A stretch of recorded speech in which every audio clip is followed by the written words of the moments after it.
आज हम अमेजी 11 American novel का जो चैप्टर है सिस्टर कैरी, हम इसको डिस्कस करेंगे। Friends, Sister Carrie is written by Theodore Dreiser in 1900। It is the novel of 1900 and it published in 1996 but suppressed until 1912। Friends, Sister carry एक प्राइवोटल importance work है American literature में and it become a model for subsequent American writers of realism. Friend, हम Theodore ड्राइजर जो इस chapter के writer हैं, हम इनकी बायोग्राफी को डिस्कस करेंगे जो कि हर नॉवल के स्टार्टिंग में डिस्कस की जाती है। थियोडोर ड्राइजर 27 अगस्त 1871 में बोर्न हुए थे और इनकी डेथ 28 अगस्त 1945 में हुई थी।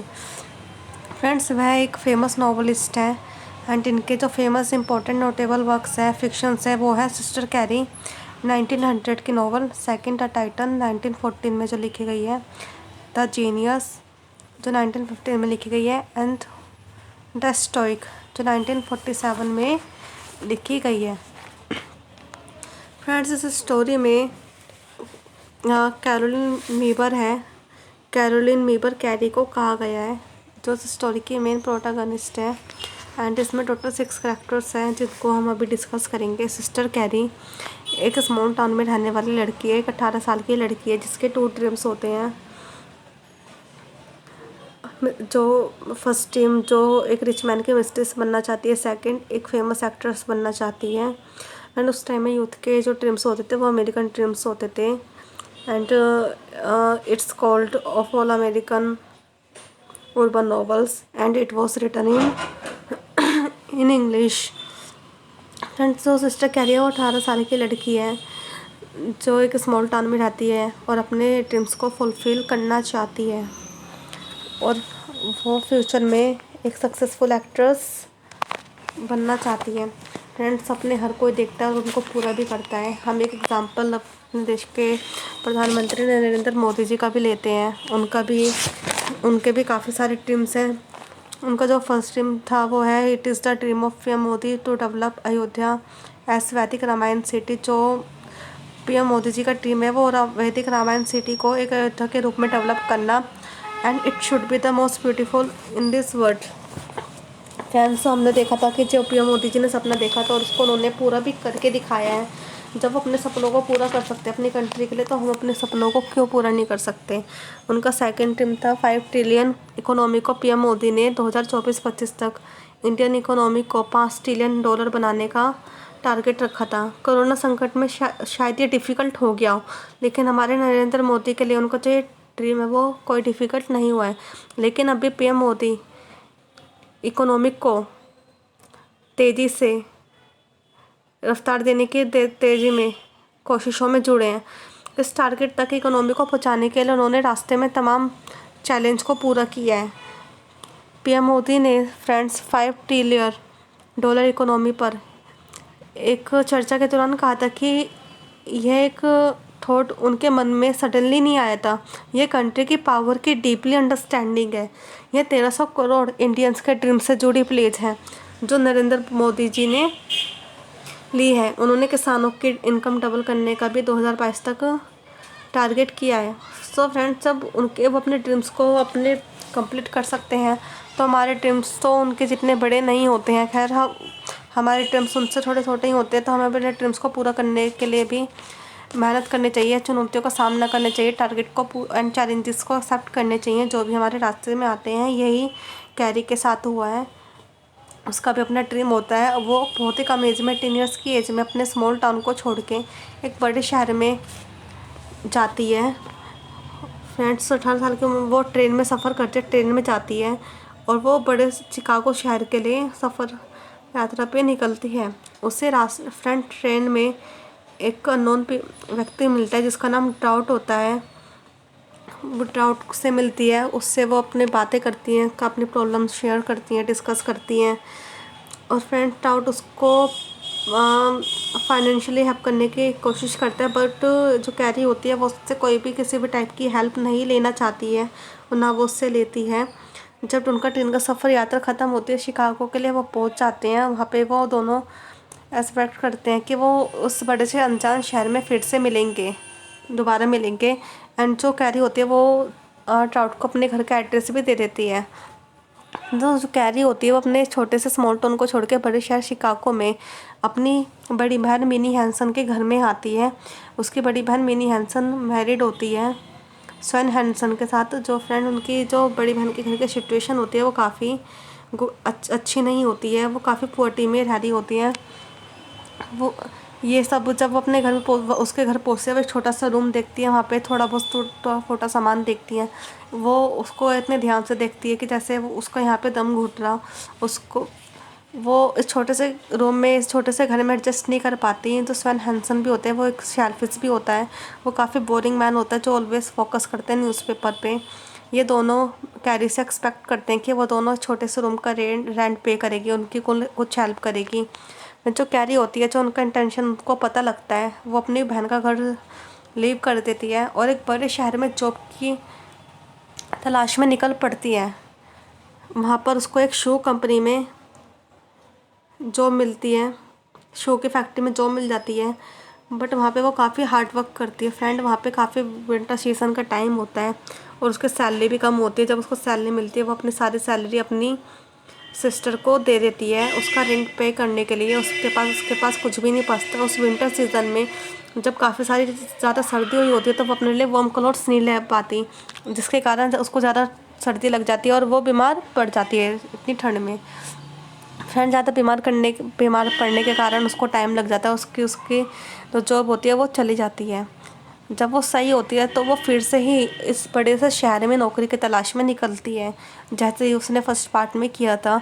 उसको एक्सीडेंट से ट्राउट मिलता है एंड फ्रेंड्स ट्राउट उसको रेस्टोरेंट ले जाता है, उसको काफ़ी महंगा खाना खिलाता है। उसके बाद दोनों में काफ़ी बातें होती है, अच्छी मीटिंग होती है। वो उसको काफ़ी महंगे क्लोथ्स लाता है, दोनों एंजॉय करते हैं, साथ में घूमते हैं फ्रेंड्स। उसके बाद जो ट्राउट होता है वो उसको ऑफ़र करता है उसके अपार्टमेंट में रहने के लिए।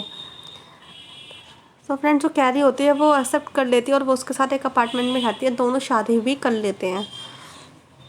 फिर शादी करने के बाद जो कैरी होती है वो अपने आप को काफ़ी बेहतर मानती है। जब वो उसकी मिस्टेस बन जाती है वो अपने आप को काफ़ी बेहतर फील करती है। और फ्रेंड जो उसका सपना था वो एक पूरा तो हो गया, अब उसका दूसरा सपना है एक्टर बनना। सो फ्रेंड्स उसका जो सपना होता है वो भी ट्राउट द्वारा ही पूरा किया जाता है।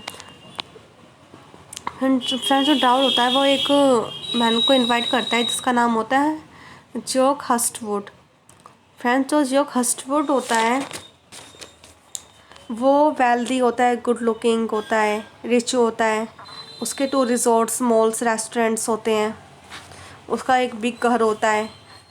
फ्रेंड्स ट्राउट से उसका जो लाइफ होती है, जो उसका करियर होता है, बैकग्राउंड होता है, वो काफ़ी सब कुछ डिफरेंट होता है एंड उसका अच्छा भी होता है। तो जो फ्रेंड कैरी होते हैं वो कहीं ना कहीं ग्रेड हो जाती है हस्टवुड में ये चीज़ें देख के। एंड हस्टवुड जो होता है वो कैरी को फॉलो करने लगता है एंड कैरी भी हस्टवुड को फॉलो करती है। फ्रेंड जो हस्टवुड होता है वो मैरिड होता है जूलिया हस्टवुड के साथ। वो भी जॉर्ज हस्टवुड भी अपनी लाइफ में फेड अप होता है अपनी लाइफ से, अपनी मैरिड लाइफ के बाद, जो मोस्टली लोग होते हैं फ्रेंड्स। तो वो क्या करते हैं अपने कहीं ना कहीं इसको पूरा करने के लिए कैरी के साथ वो रिलेशनशिप में आते हैं, दोनों ही लव में गिर जाते हैं। बट जब ट्राउट देखता है कि कैरी का बिहेवियर चेंज हो गया है, कहीं ना कहीं वो उसमें चेंजेस आए हैं, उसके बाद उसको हस्टवुड में उसमें उसके अफेयर के बारे में पता चलता है। तो वो कैरी क्या करता है, वो उसके बाद फिर भी उसकी कैरी की फाइनेंशियली हेल्प करता है, उसको उसकी जॉब दिलवाने में उसकी हेल्प करता है। फ्रेंड जो ट्राउट का फ्रेंड होता है वो उसके पास आता है उसके थिएटर में। उसको एक एक्ट्रेस की नीड होती है एक प्ले को परफॉर्म करने के लिए। उसके बाद जो ट्राउट होता है वो कैरी को कन्विंस करता है उस प्ले को परफॉर्म करने के लिए उस थिएटर में। फ्रेंड कैरी एक्सेप्ट करती है एंड वहाँ पे परफॉर्म करती है। फ्रेंड उसका जो प्ले होता है वो काफ़ी बेहतरीन होता है, वो काफ़ी अच्छा परफॉर्म करती है। उसके बाद वो काफ़ी फेमस हो जाती है, उसका जो प्ले होता है वो सक्सेसफुल हो जाता है फ्रेंड, और वो काफ़ी सक्सेसफुल एक्ट्रेस भी बन जाती है। क्योंकि जो उसमें टैलेंट तो होता ही है, हार्ड वर्कर गर्ल भी होती है, इतनी सी कम एज में अपने ड्रीम को अचीव करती है। वो उसमें इतना टैलेंट होता है कि वो अपना इतना बेहतरीन प्ले परफॉर्म करती है कि उसका जो वो प्ले होता है वो सक्सेसफुल हो जाता है। उसके बाद वो एक फेमस एक्ट्रेस बन जाती है। Fame and Fortune, respects, money, उसको सब मिल जाता है। फ्रेंड, जो हस्टवुड होता है, हस्टवुड जब कैरी के साथ रिलेशनशिप में आता है, उसके बाद तो कैरी एंड रिलेशन, हस्टवुड का जो रिलेशन होता है, उसकी वाइफ को, जूलिया हस्टवुड को, कैरी एंड हस्टवुड के बारे में पता चल जाता है, उनके अफेयर के बारे में पता चल जाता है। फ्रेंड, जूलिया हस्टवुड होती है, वो एक पावरफुल वुमेन तो होती है, एंड उसके बाद वो जब उसको उनके अफेयर की न्यूज़ मिलती है, उसके बाद वो एक लॉयर हायर करती है और अपने हस्बैंड से डाइवोर्स ले लेती है। फ्रेंड्स, वहाँ की एक रूल होता है, जब कोई लेडी अपने हस्बैंड से डाइवोर्स ले लेती है तो वो जो मैन होता है वो जॉबलेस हो जाता है, होमलेस भी हो जाता है, उसके बाद उसकी कोई जॉब भी नहीं होती है। तो फ्रेंड, यही सब हस्टवुड के साथ हुआ था। इसके बाद क्या होता है फ्रेंड, जो हस्टवुड होता है वो 10,000 डॉलर चुरा लेता है, और उसको चुराने के बाद वो कैरी के अपार्टमेंट में जाता है और उससे कहता है कि जो ड्राउट है उसका एक्सीडेंट हो गया है और वो उसको ड्राउट से मिलाने के लिए लेकर जा रहा है। तो फ्रेंड, वो उसको ड्राउट से मिलाने के लिए उससे झूठ बोलता है, उसको न्यूयॉर्क ले जाता है, ये सब बोल के वहाँ जाके वो कैरी को सब कुछ सच सच बता देता है। ये सुनने के बाद कैरी गुस्सा बहुत होती है, बट उसको ये सब करने से नहीं रोकती, क्योंकि कहीं ना कहीं उसकी भी वहाँ पे कहीं ना कहीं वो भी एग्री होती है उससे, क्योंकि वो भी उसको लाइक करती है, उसके पर्सनैलिटी, उसको गुड लुकिंग मैन होता है, वेल्दी मैन होता है, रिच भी होता है, उसके पास उस पर पैसा भी है, एक छोटा अपार्टमेंट उसने न्यूयॉर्क में ले रखा है। तो फ्रेंड्स, ये सब देखने के बाद कैरी और वो हस्टवुड दोनों शादी कर लेते हैं न्यूयॉर्क सिटी में। कहीं ना कहीं कैरी भी रियलाइज़ करती है कि वो हस्टवुड से प्यार नहीं करती, वो अपनी ग्रीडी, कहीं ना कहीं अपने लालच के लिए उसने हस्टवुड से रिलेशन बनाया, उससे शादी करी है उसके पैसों के लिए, क्योंकि वो स्मार्ट भी है, पैसा भी है उस पर, वो सब कुछ उसके पास है, जो कि एक गरीब लड़की को एक अमीर आदमी में चाहिए होता है। फ्रेंड्स, जो हस्टवुड होता है वो न्यूयॉर्क में एक जो अपना पैसा होता है वो अपने बिजनेस में उस पैसों को लगाता है, उसका जो बिज़नेस होता है वो ठप हो जाता है, बिल्कुल जीरो हो जाता है। तो फ्रेंड्स, ये सब होने के बाद तो उसका जो बिज़नेस होता है वो ठप तो हो जाता है, और वो डिप्रेशन में चला जाता है, एक नॉर्मल आदमी की लाइफ जीता है, अपना घर पे लेटा रहता है, रेस्ट करता है, अपना खाता है, न्यूज़पेपर पढ़ता है, आते जाते लोगों को देखता है, टीवी देखता है। फ्रेंड, उसके बाद उसको एक बीमारी हो जाती है, फिनोमीनिया। उसके बाद वो क्या करता है, वो डिप्रेशन में तो चला ही जाता है, कैरी उसको छोड़ के चली जाती है। जब एक्टर सब कुछ एक्टर बन जाती है, जब हस्टवुड के पास कुछ नहीं बचता, उसके बाद वो उसको छोड़ के चली जाती है। उसके बाद जब उसके पास जॉब भी नहीं होती, पैसा भी नहीं होता, कैरी भी नहीं होती, वो डिप्रेशन में चला जाता है डीपली, एंड वो अपने फ्लॉप हाउस में सुसाइड कर लेता है। फ्रेंड, कैरी को तो थिएटर में जॉब मिल जाती है और वो फेमस भी हो जाती है, उसको मनी भी अच्छी मिलती है, एंड जो हस्टवुड होता है वो डिप्रेशन में चले जाता है, उसके पास मनी नहीं होती, जॉब नहीं होता। एंड जो कैरी होती है वो चेंज हो जाती है, उन दोनों का जो लेवल होता है एक दूसरे से काफ़ी अलग होता है, सेम नहीं होता है, इसलिए हस्टवुड क्या करता है, कॉमिक सुसाइड कर लेता है। सो फ्रेंड, जो इस चैप्टर की जो सेंट्रल थीम है वो है, the central theme of this chapter is sister carry is the effect of the misguided and misdirected American dream of success.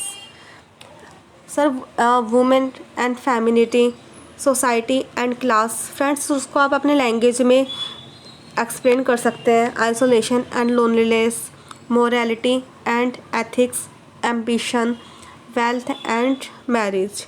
Friend, ये पॉइंट्स को 7 पॉइंट्स हैं जिनको आप अपनी लैंग्वेज में एक्सप्लेन कर सकते हैं, अपने आंसर को लेंथी बना सकते हैं according to your marks. So friends, जो थीम एंड कॉन्क्लूशन होते हैं इससे आप अपने मार्क्स काफ़ी अच्छे बना सकते हैं, जो कि चैप्टर के एंड में हम इनको लिखते हैं, जिसके लिखने से हमें काफ़ी अच्छे मार्क्स एग्ज़ाम में मिलते हैं। जैसे हम इसके थीम डिस्कस कर चुके हैं, अब इसका हम कॉन्क्लूशन डिस्कस करेंगे, जो काफ़ी काफ़ी इंपॉर्टेंट होता है, जो हर किसी को नहीं पता होता है। अगर आप इसको एग्ज़ाम में लिख कर आते हैं, आप बहुत अच्छे मार्क्स ले सकते हैं, अपना अच्छा स्कोर कर सकते हैं। फ्रेंड्स, का कॉन्क्लूशन है, Hurstwood ultimately becomes one of the homeless of New York, taking odd jobs, falling ill with York, taking odd jobs, falling ill with phenomena, and finally becoming a beggar. He ultimately commits suicide in a flop house. Carrie achieves stardom, but finds that even with fame and fortune, she is lonely and unhappy. Friends जो story की setting है वो Chicago New York में रखी गई है। Friends जो हस्टवुड होता है वो अपने लालच के लिए अपने लालच के लिए अपनी बीवी को छोड़ देता है, कैरी के शादी कर लेता है। वो अपने कहते हैं ना, एक मुहावरा होता है, अपना पछताए हुए कि अब चिड़िया चुग गई खेत। वो अपने पैरों पे खुद ही कुल्हाड़ी मारता है और वो सोचता है कि कैरी के साथ वो हैप्पी रहेगा, बट कैरी भी अपने लालच के लिए जब उस पर कुछ नहीं बचता उसको छोड़ के चली जाती है। तो वो क्या होता है, घर का ना घाट का जो इंसान कहीं का नहीं होता, किसी काम का नहीं होता, वो एंड में अपने किए का फल पाता है सुसाइड करके। एंड जो कैरी होती है वो अपने पैरों पे खड़ी होती है, स्वावलंबी हो जाती है, लाइफ में सक्सेस पाती है। So in the novel the city represent disillusionment, a country girl who moves to Chicago and then New York. Carrie initially holds high expectations for the city, believing that the promise of romance, wealth, and fame that underpins cosmopolitan life will bring her happiness. So friends कहते हैं लालच बुरी बला होती है। हमें कभी भी अपने फ़ायदे के लिए किसी को धोखा नहीं देना चाहिए, क्योंकि बाद में यही होता है जो आज हस्टवुड के साथ हुआ है। इसलिए जब तक आप पे पैसा होता है, जब तक आप फैमिली रिच मैन होते हैं, सब कुछ होता है, तब तक आपके पास रहते हैं। सो फ्रेंड्स आज की वीडियो यहीं ख़त्म होती है। आई होप आपको ये वीडियो बहुत अच्छी लगी होगी, समझ आई होगी। आपके जो भी कुछ भी कन्फ्यूज़न होगी आप कमेंट बॉक्स में लिख सकते हैं। फ्रेंड्स मेरी न्यू वीडियोस देखने के लिए मेरे चैनल को लाइक एंड सब्सक्राइब ज़रूर करें।